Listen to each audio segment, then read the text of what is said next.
when Mum was sort of talking me through what they were doing, like these guys pulled someone out of the water and brought them back to life. And I'm like, yeah, that's what I want to do. Some of the things that, we talked about for health and wellness back then were sort of considered woo-woo, and now they're starting to quantify.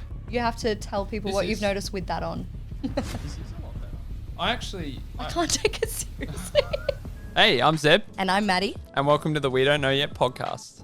Whilst both Maddie and I are healthcare practitioners, we understand that there's no one-size-fits-all approach to healthcare. Should you require any medical attention, please seek out your local healthcare practitioner. Well, welcome back to the We Don't Know Yet podcast. Today we are joined with a very special guest. Dean, Dino, what do you prefer? Dino's fine, or Dean. Dean? What was the, Dino. I feel like what was the Bondi Rescue? Because I remember watching Bondi Rescue when I grew up. What was the... Dino. With the real Australian slang. Yeah. Oh, God, it's horrible when you hear and see yourself on TV. It's like, it's so cringeworthy. Oh, it's like us listening back to these episodes. I know, yeah. Every time we have to do an edit on these, I kind of listen and like turn the volume down a little bit. Brutal, isn't it? Why did brutal. I say that? Oh, well, we're joined by Dean Gladstone. He is a personal trainer, the founder of Power of Breath, a ex-Bondi lifeguard. Or are you currently still working? Currently still working. Apologies. Still saving lives. Still There you saving go. lives. Heap of rescues this year, actually. Amazing. Oh, I can't wait to And dive are into that. you based only at Bondi now, or do you float So a bit? Waverley Council, Bondi, Bronny and Tamarama. Nice. Right. Three Nice. beautiful little beaches. Yeah, because I saw on Amazing. your socials the other day that you were doing some stuff down at Bronte, and I was like, I wonder if you actually bounce up and down the coast a bit there. Yeah, no, just the three. Beautiful. And a certified ice bath instructor, as well as many other credentials. Dino's main mission is to help people to understand and deal with stress and improve their health and performance. Welcome. Nailed it. Thank you. Thanks, guys. Had to cut out some credentials there. Oh, yeah. The list just goes on and on. Yeah, the yoga teacher's on there, and my yoga teaching days, I think they're gone. Really? Well, I guess we will come to it, but yoga was one of my introductions into breathwork, or one of my pathways to where I am now. I thought my journey was to be a yoga teacher. Unreal. In maybe 2016, I think I did my yoga teacher training, or 2017. So Yep. yeah, that was where I thought I was headed. Right. And here I am at the We Here Don't you Know Yet are. podcast. I mean, you're going to Ubud this week, aren't you? Yeah. You might be doing some yoga up there. Yeah, I definitely do some yoga. Yeah, beautiful. I love the breathing, the mindfulness, So good. being on holidays really is what Very nice. I truly love. Yeah. I have good experiences with yoga, but bad experiences with yoga at the same time, because sometimes I just feel like I'm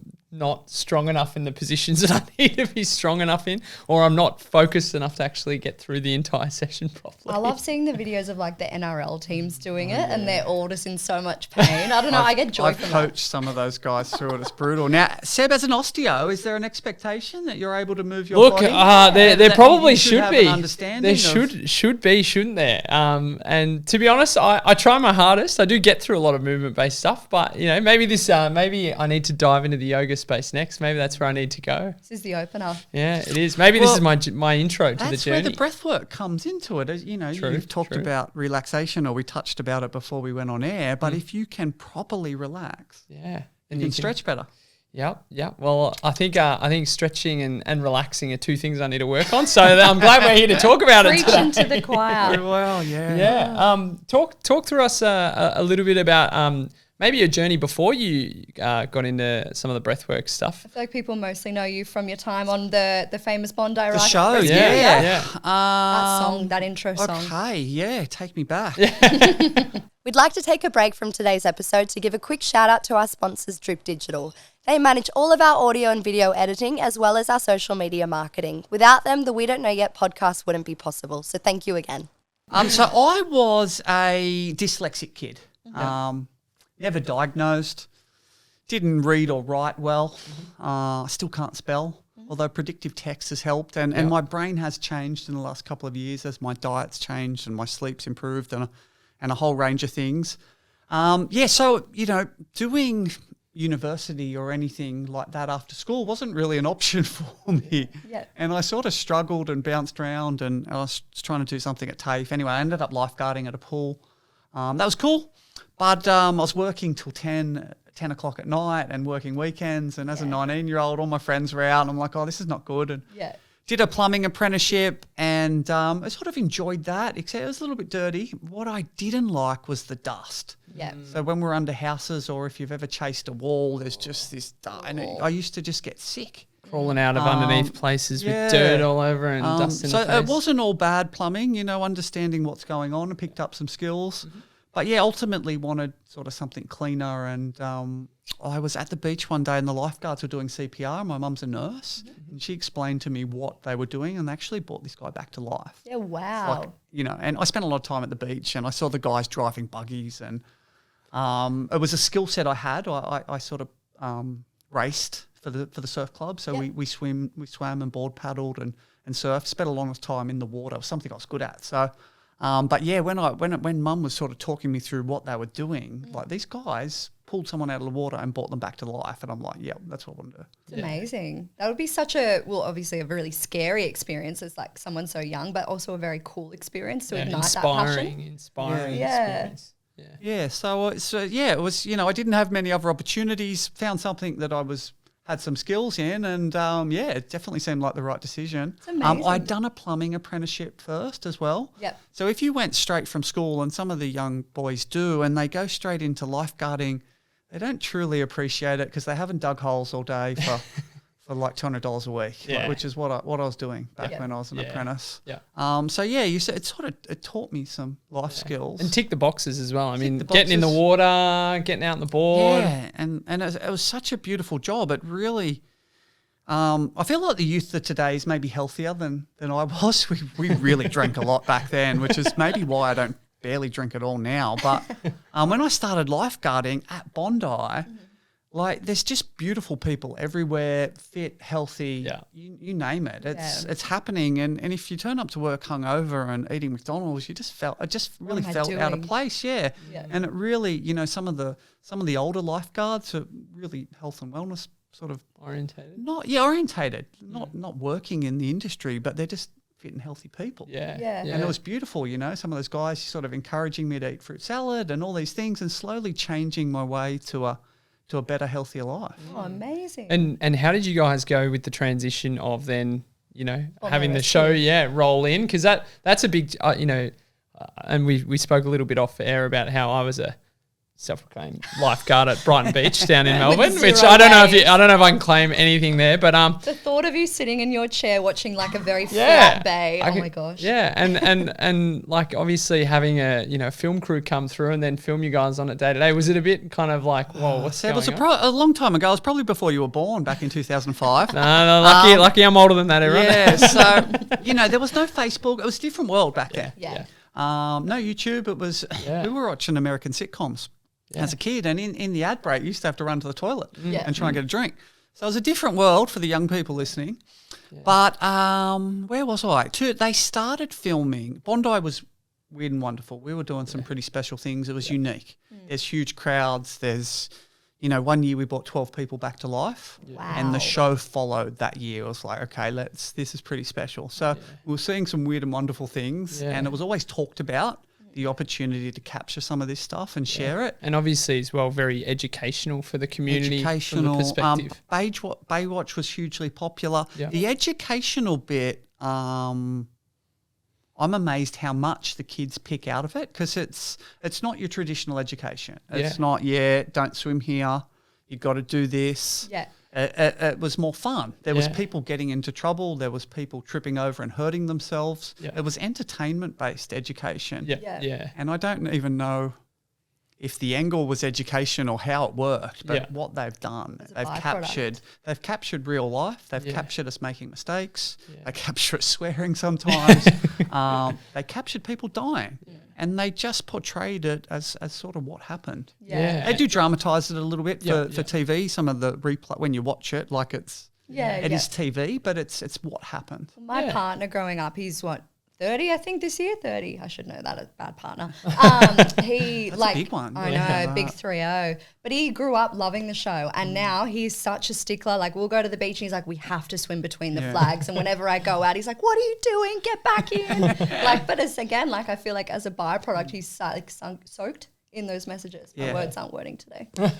Yeah, I feel like you pick up so much from watching stuff like that. And like I said, I was kind of growing up as the show was coming to to the TV, and it was just life lessons that you learn from that. And you go, whenever I go on holiday, whenever I go to a coastal beach or somewhere outside of the Melbourne Bay, you're kind of like following a little bit of the beach rules, but also, like you just keep those little kind of We've got things in like mind.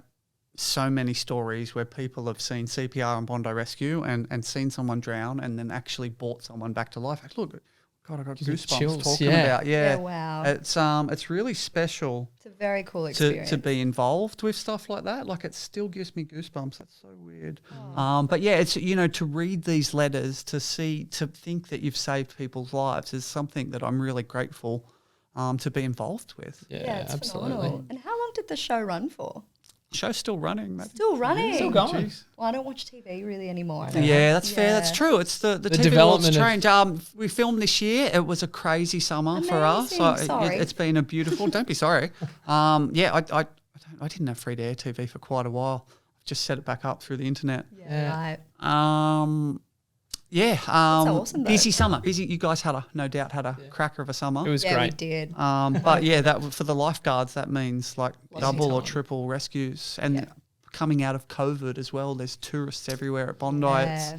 It's been insane. There was so many rescues at like 7:30, 8 o'clock, and we finish at 7. Yeah, Yeah. right. And, it was just a miracle that Someone was still there. around. well, we did have a drowning, unfortunately, right towards the end of the season, but it was a miracle there wasn't more. Yeah. Yeah. That's really, really cool. So weekly wise at the moment, being a lifeguard, what does that look like for you? Like how many So hours? I'm a casual lifeguard, so I'm just in there to help out. Yep. There's a nice little 4-hour lunch break shift, 11 to 3. Love that. Perfect. And if I'm not sitting here chatting to, you guys or people like that, I try and get down there once or twice a week. And then this year my kids are away with their mum for 2 weeks in Japan. So I work Christmas Day, New Year's Day, Awesome. New Year's Eve. And That would have been nice Boxing and Day. busy. Yeah, most of them were. Yeah. Chrissy was hectic. I was at Tamarama though. Tamarama's a beautiful little beach. It is I haven't really been nice. to Tamarama yet. Haven't I've you? been It's to beautiful. Bronte, which is gorgeous, and Bondi, and we did the Bronte to Bondi walk. But that's Hot girl walk. that's the depth of my kind of eastern suburb adventure so far. Need to get out there there's more. I know. there's some scary footage of Bronte on, like there was thousands and thousands of backpackers just having this huge party. Wow. Christmas Day. Yeah, as wow. they do. Yeah. Such a rewarding job though, and obviously very challenging at certain times, but it would be amazing. Yeah. Yeah. Yeah. As I said, grateful to do it. It kept me healthy. It supported me to look after my body. And so we get time to train. So there's a little bit of an element of, if you don't train, Yeah. that may affect your ability to save someone's life. So there's ultimate, and then starting work at 6 a.m. on Saturday and Sunday every second week again. Keeps you honest. Sort of, yes. Kept me sober. Yeah, that's Yeah. awesome. And then take us back to then how you ended up in this space of breathwork, because we spoke a little bit off air about some of your own personal health challenges, and then just hearing things as well. I'm sure there's some incidents that kind of led you to where you are today. So talk us through, what that kind of looked like for you. Yeah, so I touched on earlier this undiagnosed dyslexia I had as a kid. Yeah. And then, now I understand I was a mouth breather as a kid. When I went to bed at night, I used to take this big glass of water with me. And the swimming actually, while it's great because it regulates your breath, it's a mouth breathing sport. Yeah. So it was my main sport. I was swimming up to 10 times a week. So I was training myself to mouth breathe. So this great sport, whilst it regulated my breath, it also maybe contributed to my learning difficulties, Yeah. my inability to concentrate, not as good sleep, and a whole range of other things. Wow. So it's funny to look back at that. So struggled with learning and my health. Yeah, I wasn't the healthiest. Yeah, and talk us through, because you mentioned as well asthma, right? And I think about Again, the mouth breathing yeah. very much linked with asthma. yeah, So the benefits of nasal breathing is we breathe slowly and we breathe less. yeah, When you're mouth breathing, you're breathing more Yeah. and you're breathing faster. Yeah. So you're hyperventilating. yeah. Wow. As I'm talking now, so I am hyperventilating. It's funny, when you talk a lot, I get all stressed. And it anxious. starts So to drive for up. teachers or for you guys, if you're working, talking all day, Yeah. it takes a toll on the body. It's a lot. It gets to the end of the day, 8 back-to-back sessions, and you're like, oh, God. Yeah, I suppose I never really thought about it like that, like the transition into practice and seeing patients on a day-to-day basis. I do get to the end of the day and kind of sit down on the couch and just kind of really have to take a few minutes where, like, prior to getting into the workplace, like, I was energetic. I had all this energy in the world, like there was no issues with whittled you getting down. out after work. Yeah. So that's really interesting. I didn't think about that. Yeah, no, did I. And then so the breathwork side of things for you. Yeah, so the swimming was, I could barely sort of touch my knees, let alone my toes. So I started doing yoga for mobility. Yeah. Not for anything else. I Yeah. wanted to be more flexible so I could swim, and my back was getting a bit tight. And the regulated nasal breathing from yoga started to give me what swimming was giving me without doing this intense cardiovascular exercise. Awesome. And I was just blown away. Blown away. So much so that I eventually became a yoga teacher. Yeah. Yeah, wow. So that was just huge for me. When did you do the yoga teaching, or when did you become credentialed? Oh, that was 2016. Okay. So it was quite a while afterwards, but I started studying personal training and health and wellness and holistic lifestyle coaching and a whole range of sort of what nervous system regulation modalities. Awesome. Pretty intensely from 2009 or 2010. Yeah, Yeah. great. So yeah, the last 15 years I've really sort of delved into the books and the podcasts and Yep. different courses and massage and a whole range of different modalities, and really started to. That's amazing. Some of the things that we talked about for health and wellness back then were sort of considered woo-woo, and now they're starting to quantify this stuff. Yeah. They're starting to quantify gratitude practices and Oh, epigenetics and neuroplasticity. Yeah. And wild. Yeah. So yeah. cool. It's a cool era to be in, like in terms of health over the next couple of years, just to see what comes out and what becomes more mainstream. It'd be very interesting to watch. I think as well, like with the development of things like research and all that kind of stuff, I think you think about how far along Western style medicine has come, and the fact that you go back and you look at some of those practices that were around way back when.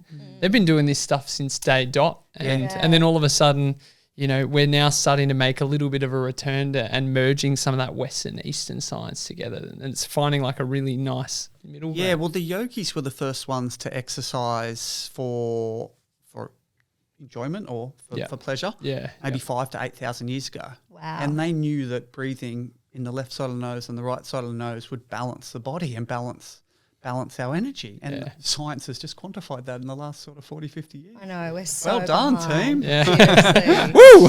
But, it's great though. Yeah, it is. And it's progress as well, and I think we've had all this new, ways of making things viable or valid, with evidence-based research being a big thing these days that people really point to and use. And we're all now starting to see that there's a great place for that evidence-based practice and that evidence-based research. But at the end of the day as well, there's a clinical element there that you need to kind of bestow upon that, and an experience element that you need to actually put with that. I see that to get as the well. full picture. I read things from scientists, and I'm not a scientist. I'm a practitioner. I've put 10,000 people through ice baths and maybe taken 20,000 people through breathwork. So I don't know the science, but I've seen firsthand people's lives change. And you see this scientist quote something that has nothing to do with what they're talking about. No. The one I was coming out a lot, they used to say jumping in an ice bath was like drowning on the Titanic.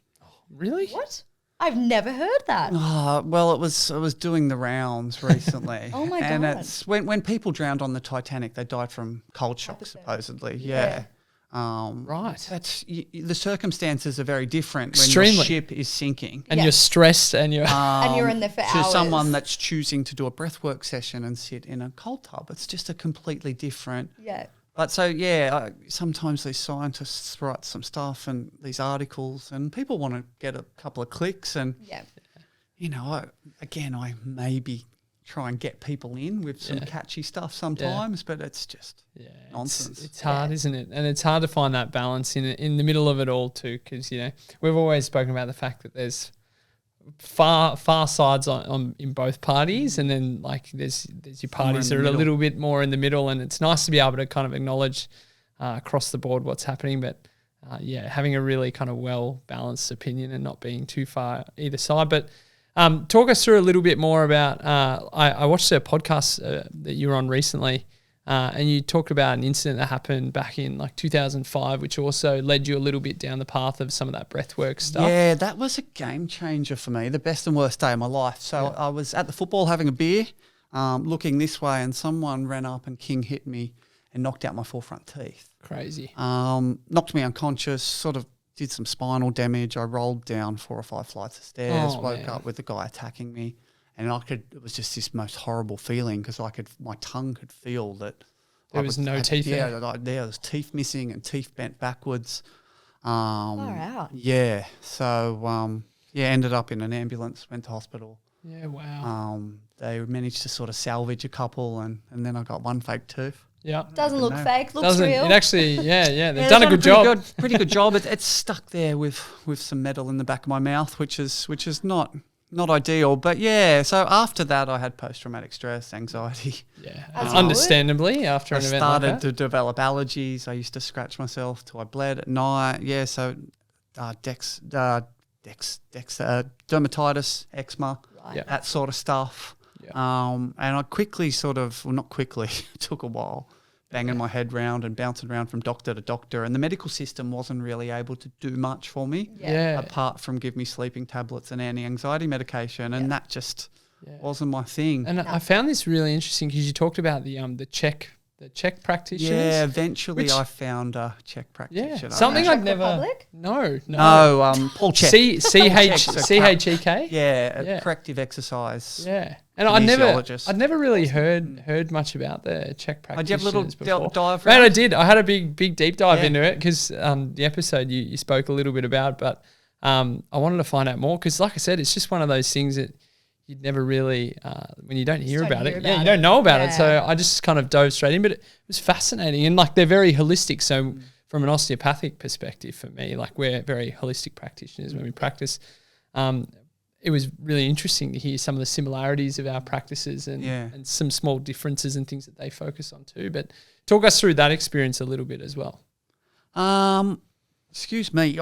Someone gave me his book, How to Eat, Move and Be Healthy, and literally just changed my life. Yeah. That's awesome. When I grew up, when we were eating blueberry muffins and thinking they were healthy and drinking sort of cordial. Yeah.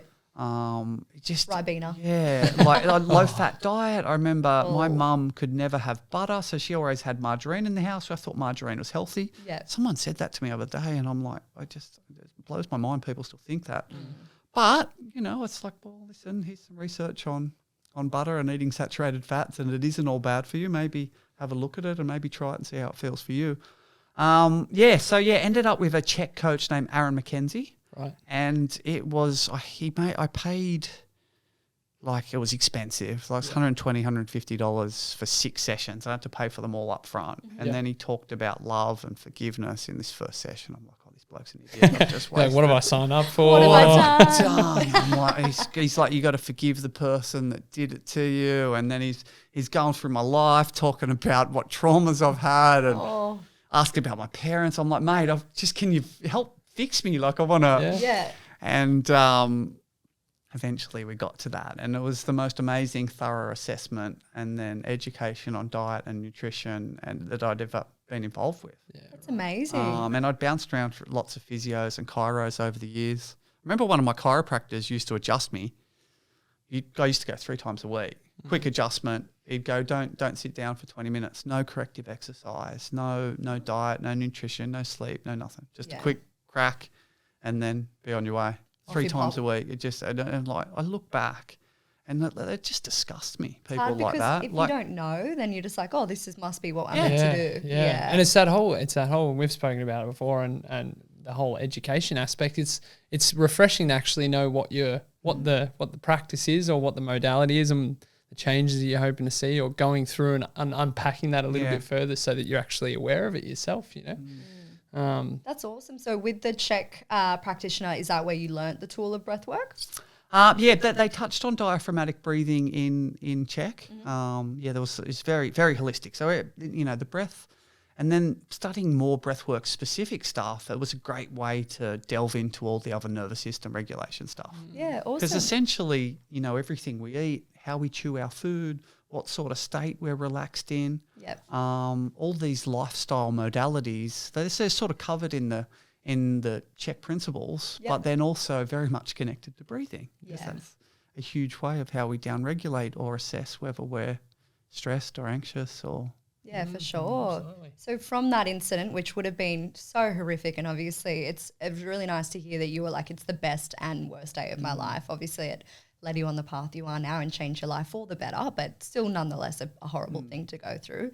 What led you more down the road of breath work after that, if you don't mind me asking? Well, the yoga teacher was the yoga teacher training. As a lifeguard, we sort of sit for a couple of hours a day and then potentially have to get up and run at breakneck speed to save someone's life. Yeah. So you could be sitting for 4-6 hours and then just go. Yeah. So doing yoga just kept my body really supple. I was eating well and doing lots of good stuff, and it was supporting my. I didn't need to train as much as I used to. When I was swimming and doing other stuff, I felt this need to do a lot of exercise. With yoga, I was doing less and seeing more benefit. Yeah, right.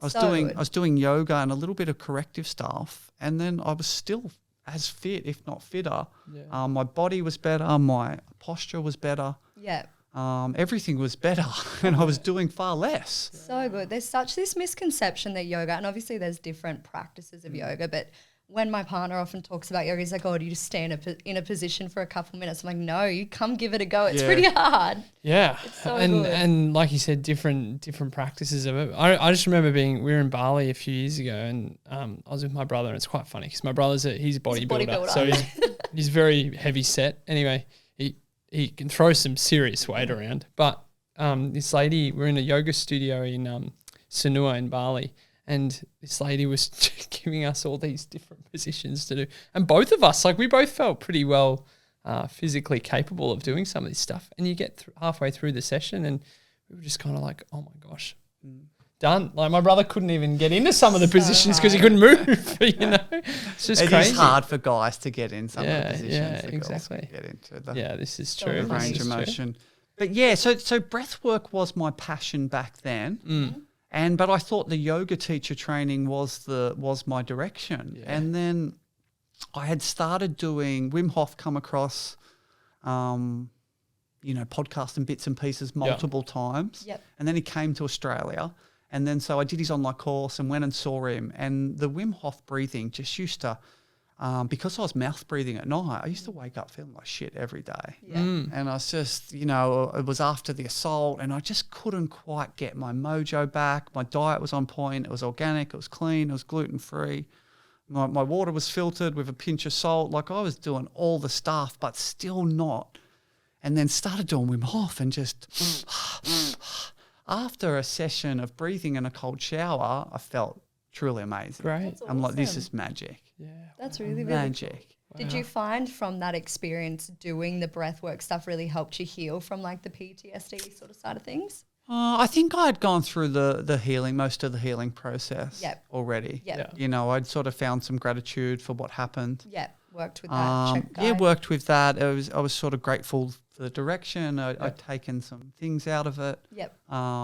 It taught me a lot about myself. Yeah.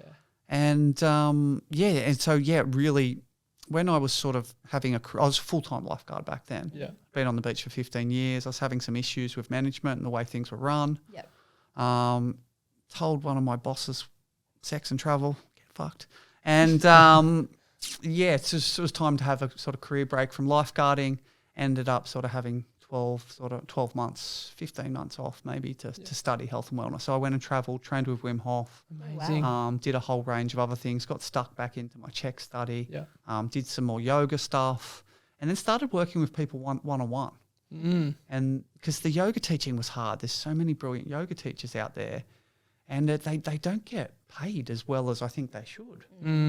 And so, I ended up sort of working with people one-on-one in a more personal training sense. And I'd done a bit of PT over the years while I was lifeguarding, sort of fitted back to that. And then, some people want strength. They don't necessarily want the flexibility, even though they actually need some flexibility. To do the some strength. full range of motion, strength stuff. And so you can give them a little bit of what they want, but sort of tell them about what they need and show them the benefits. So that really fitted really well as I started to run some breathwork events. Just started going around, and we were running sort of Wim Hof sessions at the start at gyms and yoga studios where we'd get between 10 and 50 people, and we'd run through a 2 or 3 hour breathing session and an ice bath. Yeah, Amazing. wow. And it was unheard of at this stage. Yeah, before it was trendy. Yeah, people were terrified. They would come in and they were just like, you don't understand. Like, I'm terrified of the cold. I go, no, I understand. I was terrified of the cold too. Trust me. Yeah, exactly. Such an invigorating experience, though. You walk away and you just feel $1,000,000. It's so nice. Yeah. Well, for anyone, obviously, as we said, it is really trendy at the moment. But for anyone listening that might not even know what the heck breathwork is, if you stripped it right back, what are the fundamentals of breathwork? Yeah, that's a good question. So there's very different sides of it. So we talked about asthma, and that's potentially more functional breathing. And then breathwork is maybe more Wim Hof, which is maybe more altered states. To make it a little bit clearer, functional breathing is generally breathing less. So breathing in and out through the nose. Free divers do more of a functional breathing with their breath holds. It's a high CO2 exercise. The altered state style of breathing is more over breathing, right, with a goal to change your physiology. Okay. And this is where you can have the trauma release and those elements of it.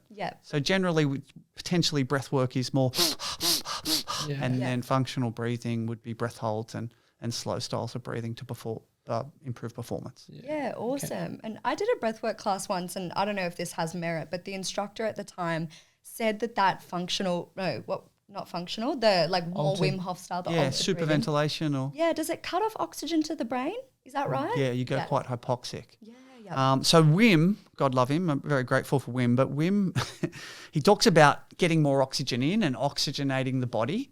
You are getting oxygen in, but it's not getting to your cells. Right. Yeah. Something called the Bohr effect. So when you've got lots of oxygen and no carbon dioxide, there's no exchange of gas on a cellular level. Right. Okay, so Wim, so we sort of veered away a little bit from teaching Wim stuff because he was, in my opinion, confusing people. Now, I love Wim. I'm very grateful for what he's done. I think he's behind this worldwide cold therapy, or partly behind the momentum cold therapy has worldwide and the benefits of it. And he actually challenged scientists with the breath work, and he put that on the map as well back in 2011.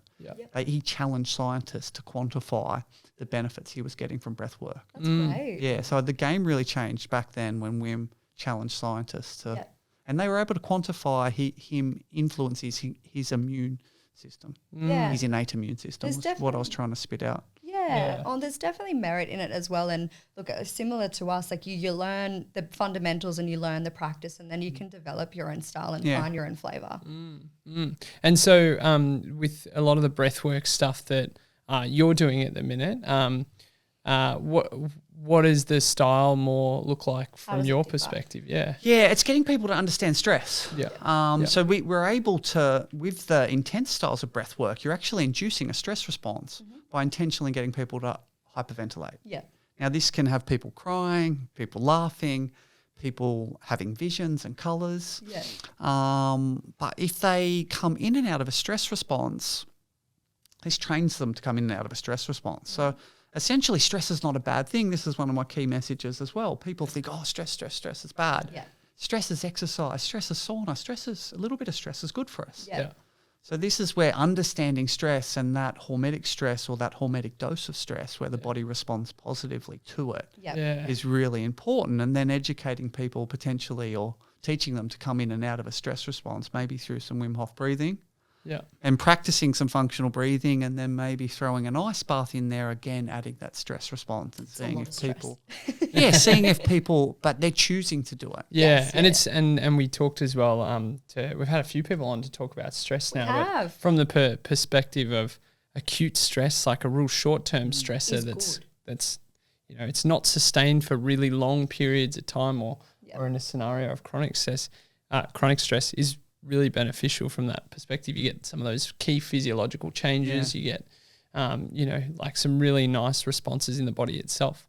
A short-term stress, though, some people can get stuck in it all day. Yeah. If someone cuts them off in traffic, they're not unable to let go of it. True. So that's why the Wim Hof or the superventilation, where we teach people to come right up into it and then they come back out of it. Wow. And we teach them to feel that and to do it, and they're in control of it. Amazing. So obviously the Wim Hof gets you in that stress response. You're able to come out of it, and obviously breathwork is a practice. I think there is this misconception that it's just a one-off and you know what to do. Yeah. But I can imagine the more that you do it, the more when you get cut off in traffic and things, it becomes an automated thing that you can get yourself out of.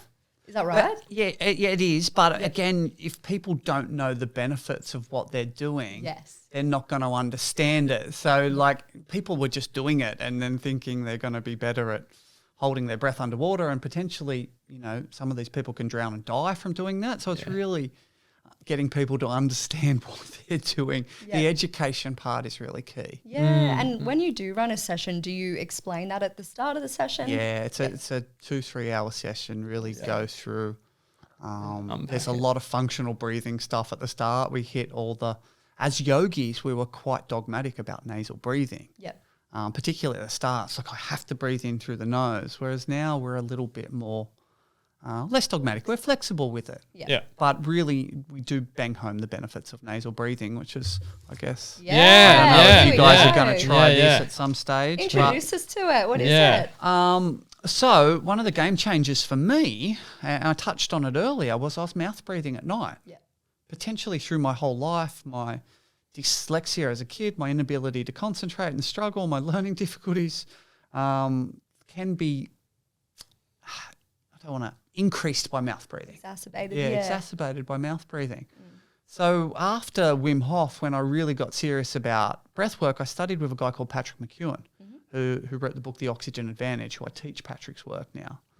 And the nasal breathing is just such a game changer. And again, Huberman and all these people have come on board in the last couple of years, and there's actually all these people bringing out all these different brands of sleep tape. So, so cool. Unfortunately, I didn't bring out my own brand 4 or 5 years ago, but I was going to do it. But this product that looks great. Is, in my opinion, the best product, because if people are just going to tape their mouth, they can just buy some cheap.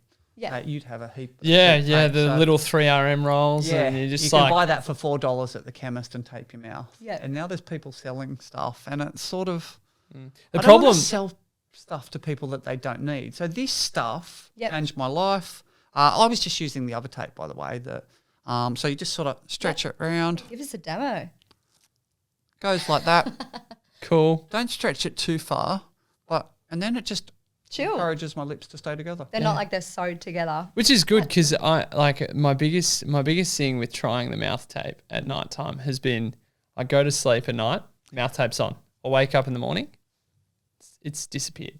Somewhere it's just gone. So this is much more likely to stay on. Not always. People still rip it off. It doesn't feel like... So you guys, I'd love to have a crack at it. I'm going to throw one on.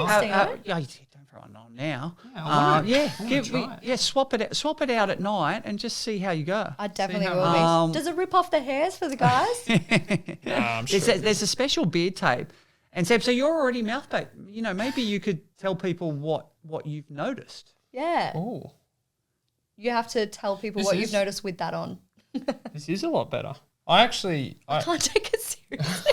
I can't actually even smile with it on. No, that's fantastic. That's amazing. I think the big thing with the mouth taping is just you wake up and feel fresh the first few nights. Like I feel like I'm a bit like groggy.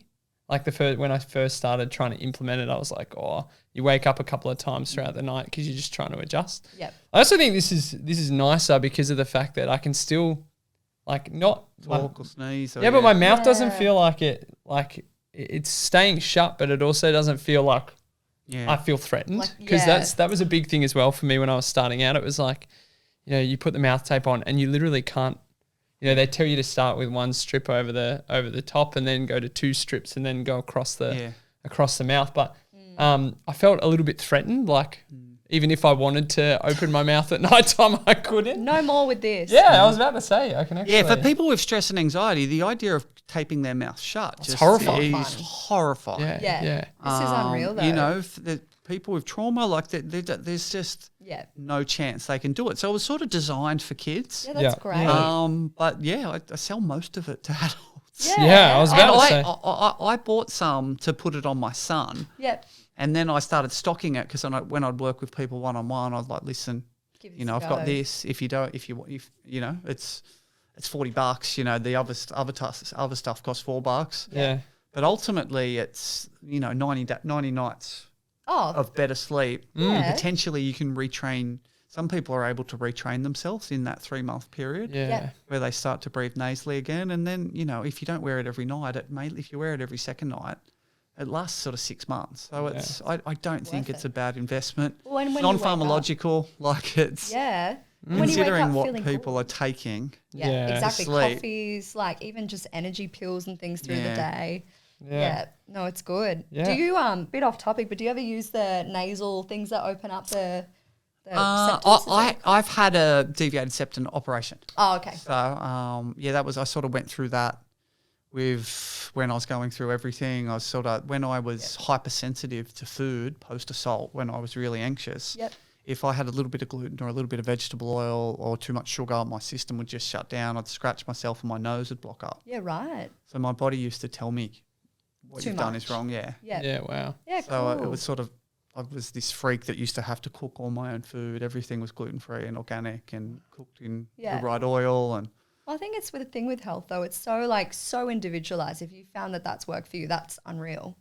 Yeah. Well, I was actually so stressed about it that the stress was actually making it worse. It was kind of a negative feedback loop. Yeah, it was too much. I was like, I have to, it was the it was the, what is it? The OCD. OCD, it was OCD. Wow. Yeah, right. So I did have to let some of that go and bring back a sort of 80-20, more relaxed feel for it. You found sort of that nice middle ground. Well, I think my gut health improved as well. And again, I can't, I strongly believe my gut health. I can't quantify that statement. But I think as my gut health improved, back then, if I drank 2 beers and had a burger, I would be wrecked. Yeah. Now I can do that. Yeah.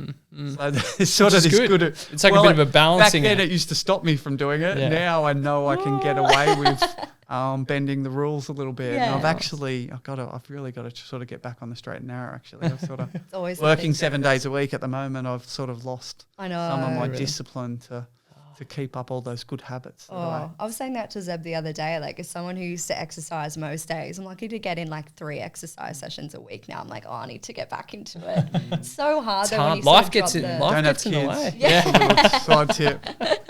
Yeah, well, I need to. I've been using when I've been taping the little nose thing that opens it up. It's good though. I don't want to rely on it though. I just feel like to start it out because I had this feeling that I couldn't breathe, even though I obviously can. Yeah. I don't know. That's Well, I mean, you almost like can't, right? Like that's the thing. Like you put the tape on your mouth, and then all of a sudden, you're like it's just a weird feeling. Yeah. trying to breathe through the nose. You're like, this is unnatural for Yeah. me. Yeah, so dysfunctional people that aren't breathing as well as they could, they're a little bit more sensitive to carbon dioxide building up in the blood, so it can be harder for those people to get in.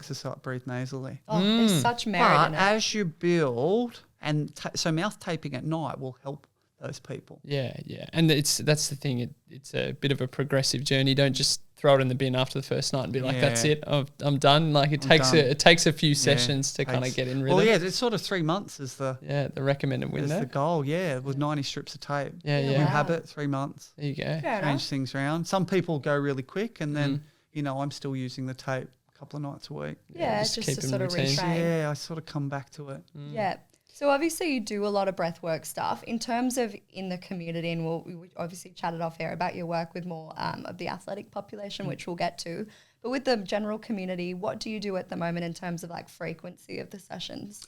Yeah, it's really evolved my world. I was running a lot of events at gyms and studios and teaching online. And now there's a lot of breathwork coaches. And as I said, I didn't know of the term when I started doing it, when I started pursuing it. So there's a lot of people doing what I used to do. Yep. in some cases, I'm training those people, so I'm partly responsible for that. So Yeah. How many people have you trained now? we set up a little ice bath instructor course 3 years ago, and we've trained maybe 200 people worldwide. So cool. And then I also teach the oxygen advantage. Yeah. So I teach Patrick's work. Okay, yeah. And Patrick, the oxygen advantage stuff has maybe grown sevenfold in the last Wow. maybe 10 years. Yeah. So that is just the breathwork is booming, and then as I said, like people are bringing out their own mouth tape and all sorts of bits and people. I get their ads all the time. People are trying to send it to me. It's like they mustn't even look at my. Yeah. They mustn't check out my website. Mustn't check out my website. Like I sell a product. Yeah. And then so how because like ice baths are a big part of your practice as well with a lot of this stuff, and you mentioned that you do a lot of the coursework with training up new instructors. Yeah. How do you use that in conjunction with your breathwork stuff? Do you use it as a bit of a tool to help coach them through it, and then also have that added physiological effect of being in the ice bath? Or so that you teach them functional breathing. Which is it's not too hard, and when you're laying there, it's all quite simple. Yeah. When you get them to functionally breathe and put them in an ice bath, it's a little bit of a different story. So it adds that stressor to it. It adds that challenge. Yeah. And that sort of reinforces the learning. Yep. And it's tangible. Yeah. And then there's the physiological benefits. Yeah. Evolutionary biology, I'm certainly not an expert in it, but humans have evolved in and out of the cold for millions of years. Yeah. And then in the last 50 or 60 or last 100, we've really lost We love to be warm. We're comfortable creatures these days, aren't we? We're in a comfort crisis. Yeah. People don't know what cereal to eat for breakfast.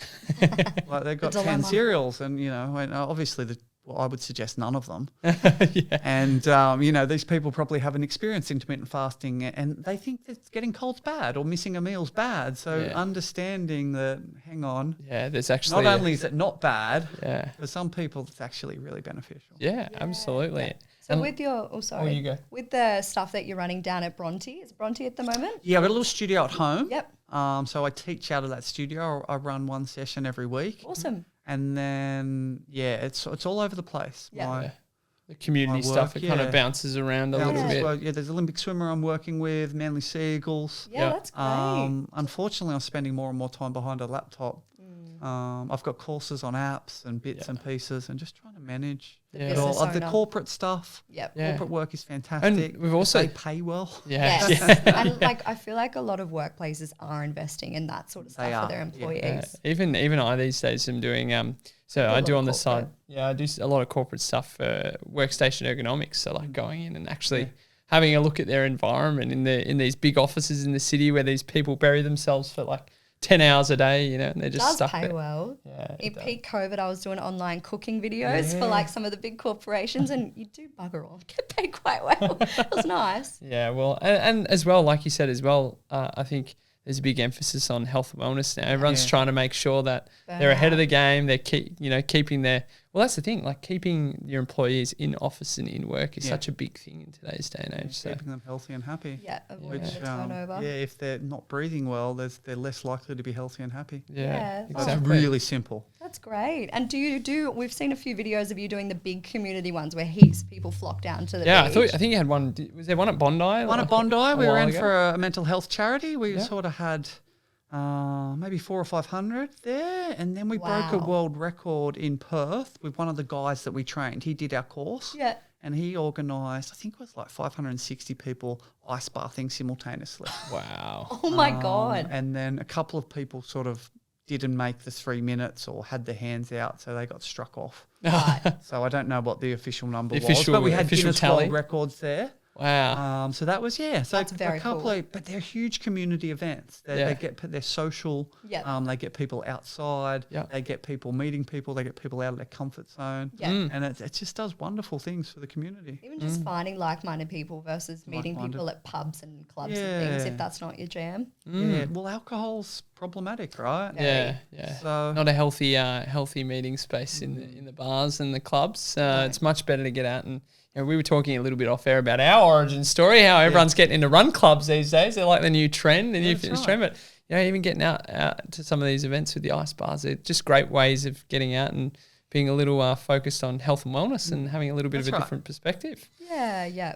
Talk to us really quickly about a little bit of your work in the sports space too, because I think you touched on some of the clubs and the teams that you're working with, but I always I'm a bit of a sports guy. I love the sports side of things. Big sports guy. Yeah, and I think sport tends to be a little bit of a front runner with a lot of health and wellness stuff. They're always trying to find ways to have their athletes at the top of their game.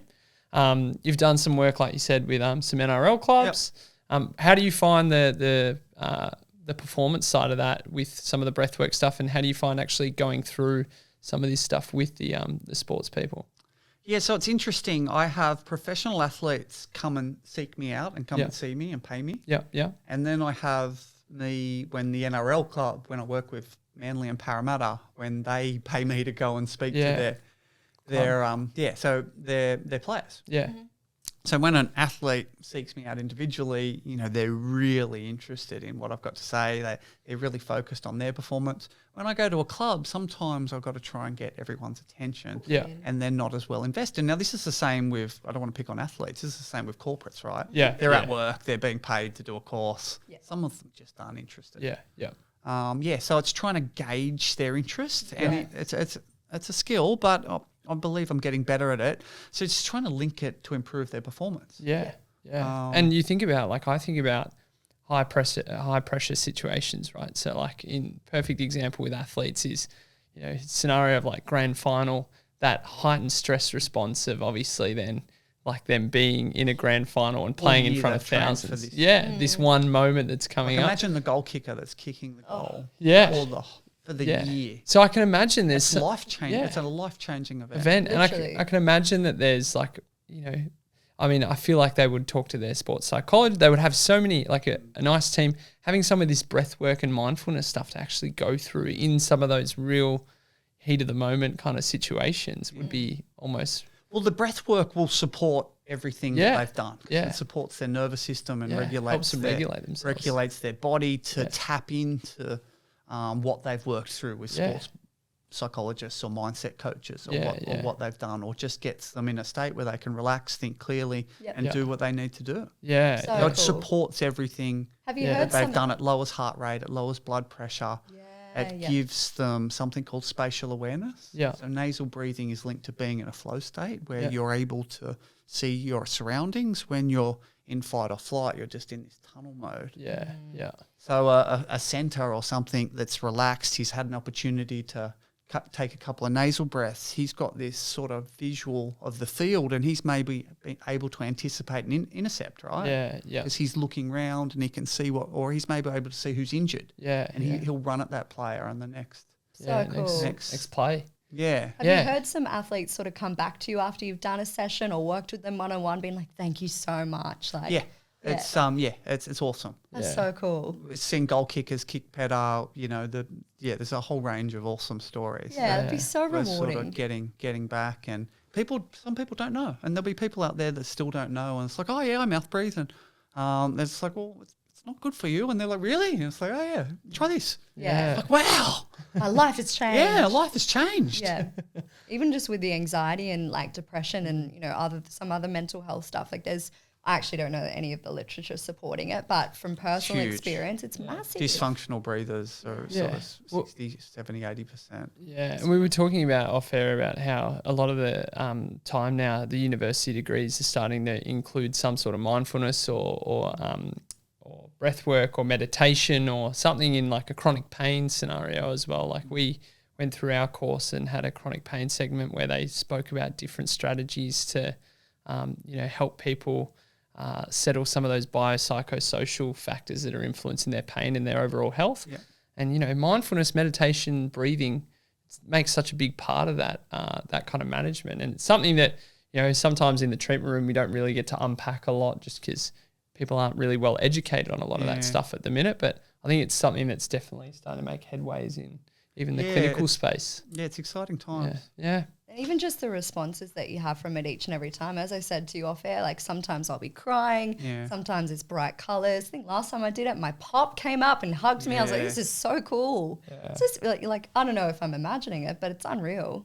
Yeah, it's really cool. It's awesome for people to release that because some people don't know I don't want to tell people when people come to one of those sessions, I don't want to go, oh, you're stressed, you're this and that. Yeah. You don't want to tell people that they're stressed. No, they're there because they know. Maybe there's a little bit of tension that you're carrying that you don't know, that you may be able to release something. And generally, some people just feel a bit lighter afterwards. Oh, for sure. It's like such a cool thing when you do a big breathwork class and everyone's so sort of spacey afterwards. Everyone like looks really grilled. Yeah. What we love from there, though, people are interested in health. Yeah. And that's where they get the power of the breath from. And they're not likely to go to the pub after that or eat some dirty, greasy takeaway food. They're more interested in maybe exercise or meditation or It's that flow on effect. light breathing factor. Getting outdoors, meeting other people. So it's really seems to push people into the direction of health and wellness and away from sort of drugs and alcohol. Yeah, which is great. It's not necessarily recreational drugs, even pharmaceutical drugs. Yeah. Like there's a shift away from that stuff. Yeah. And time again, we just see people getting happier and healthier. Yeah, which is always a big positive. Absolutely. Well, thank you so much for coming Pleasure, on. guys. Yeah, It's honestly. been so good. And look, obviously, we both know quite a bit about breathwork, but for anyone that doesn't know or just wants to know more, I'm sure it'll be really insightful. Yeah. If people want to learn more about you and what you do, where can they find you? Power of the Breath, Instagram seems to be a lot of ways people communicate these days. Yep. So Power of the Breath on Instagram. I've got websites, DinoGladstone.com, and there's a bit of information. There's some podcasts on my website. There are. There's a really good one. We'll There's be some- up there. We've made it. But there's a whole. If you Google me, there's whole ways to contact me. Yeah. Cool. One of the cool things that I've been able to do is when I work with people, I literally try and do it in 2 sessions. Yeah. And one of the girls I worked with this last year, she said I've done more for her than her last 30 doctors. Wow. That's 2 sessions. Oh my Yeah. gosh. So Which is awesome. It's unreal. it is awesome. Yeah. Ultimately, I give her the tools, and I want to teach her to do the work, or teach people to do the work. So I don't want to be there to hold your hand forever. I want to show you what to do, and then sort of move back out of the way. And you've got to sort of choose to. Yeah, go That's to very there. similar to us in practice. Our big sort of ethos is we want to give you the knowledge and the tools so that you can just go and do your thing. Yeah. I I think it's important giving people that health independence as well, that ability to actually, go out on their own and tackle the big bad world that is. Yeah. Which is cool. But Unreal. Thank you again. Pleasure, Maddie. We'll pop everything in the show notes, Yeah. so have a look there if you guys want to check out more about what reach Dino out does. if you want to chat to me. It's always. We'll have to come down to Bronte for an ice bath session. yeah, I think so. So I think good. so. Or maybe what was the other one? Tamarama. Maybe we need to go there because I've been to beautiful. Bronte and whatnot. So Tamarama's next on my list. Glamorama. Maybe. I don't know. My Sydney knowledge is still building. It is. Well, thank you again. Pleasure, guys. Thanks for listening to this week's podcast. Be the first to know when the next episode drops by hitting subscribe on wherever you catch your podcasts. And don't forget to follow us on Instagram at we don't know yet.pod. See ya.